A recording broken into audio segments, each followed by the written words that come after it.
যখন ঢাকা 14 আসনের নির্বাচনের প্রত্যেক গলিতে, প্রত্যেক রাস্তায়, প্রত্যেক এলাকায় আমার এই ভাইদেরকে, আমার এই বোনদেরকে যাদের অক্লান্ত পরিশ্রমে সকলে আমার পাশে ছিলেন, তাদেরকে নিয়ে যখন আমরা চষে বেরিয়েছিলাম, সকল মানুষের দাঁড়িয়ে দিয়েছিলাম একটাই তথ্য দিতে, জাতীয়তাবাদী দলের সরকার জনগণের জন্য কাজ করবে, তাদের সাথে কাজ করবে, তাদেরকে পাশে নিয়ে কাজ করবে। এবং এই প্রতিশ্রুতি রাখার জন্য আমার প্রথম যে ওয়াদা ছিল কান্দিয়া মন্ডার জন্য যে ব্রিজটা করা, যেটা 54 বছরে হয়নি, আমরা ইনশাআল্লাহ সেই ওয়াদা রাখতে সক্ষম হয়েছি। এবং অতি শীঘ্রই ইনশাআল্লাহ আমাদের প্রধানমন্ত্রী সহ এটা আপনাদের সকলকে নিয়ে, এলাকাবাসী সকলকে নিয়ে, আমাদের নেতৃবৃন্দদেরকে নিয়ে আমরা এটার প্রথম উদ্বোধনী কাজ শুরু করব আমাদের প্রধানমন্ত্রীকে সাথে নিয়ে ইনশাআল্লাহ।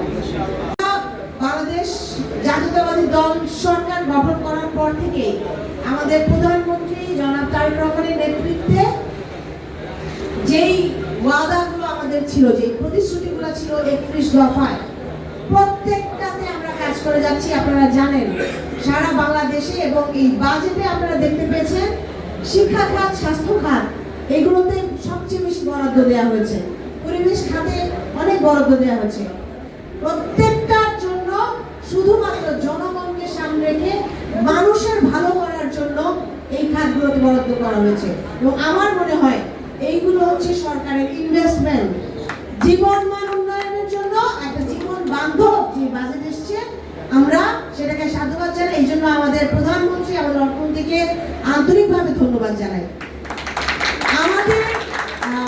আমার পক্ষ থেকে সংসদ সদস্য হওয়ার পর প্রথম যে কাজটা আমি করেছি, আমি মনে করি এটা আমার পক্ষে আমার দায় ছিল।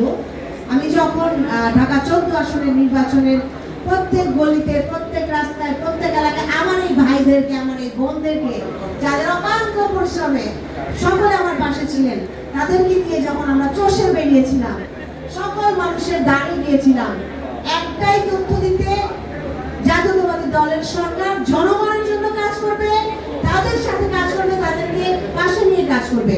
এবং এই প্রতিশ্রুতি রাখার জন্য আমার প্রথম যে ওয়াদা ছিল কান্দিয়া মন্ডার জন্য যে ব্রিজটা করা, যেটা 54 বছরে হয়নি, আমরা ইনশাআল্লাহ সেই ওয়াদা রাখতে সক্ষম